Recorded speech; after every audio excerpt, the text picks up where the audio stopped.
আপনারা সবাই জানেন যে আজকে নারী মৈত্রীর যাত্রা হয়েছিল পার্লামেন্টের সামনে মানিক মিয়া এভিনিউতে বিকেল ৩টা থেকে। সেখানেও আমি ছিলাম, আমার সাথে আরও অনেকেই ছিল যারা আসলে খুব স্বাভাবিকভাবেই নারীর সমতা এবং নারীর অধিকারগুলোকে প্রতিষ্ঠা করতে চায়। আমি শিওর আপনারাও সবাই একই জিনিস চান, কারণ আমার দেশে, শুধু আমার দেশে নেই, পৃথিবীতে অর্ধেক নারী আর অর্ধেক পুরুষ। নারীরা যদি পিছিয়ে থাকে, নারীরা যদি নিজেদের অধিকারগুলো না পায়, তাহলে পৃথিবীটা তো সামনে এগিয়ে যেতে পারবে না। তো খুব স্বাভাবিকভাবে, এটা খুব স্বাভাবিক, এটা কমন সেন্স যে নারী অধিকার নিয়ে এবং নারীর প্রতি যেন বৈষম্য না হয় সেটা নিয়ে যেন আমরা সবাই কথা বলি।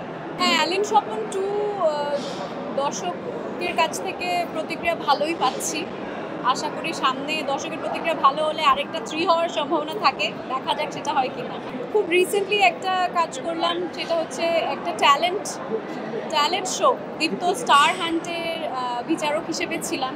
সেখানে কিছু নতুন ট্যালেন্ট আমরা পেয়েছি।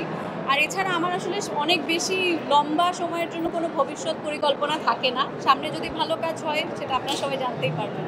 হ্যাঁ, আমি আসলে খুব বেশি লং টার্মে ভেবে বেশি স্ট্রেস নিতে চাই না, কারণ এমনিতেই আমার কাজের অনেক প্রেশার থাকে। সবাই জানে আমি একজন উন্নয়ন কর্মী, আমার একটা ফুল টাইম জব আছে, তার পাশাপাশি অভিনয় করি। তো অভিনয় নিয়ে অনেক লম্বা কোনো পরিকল্পনা তাই করতে পারি না।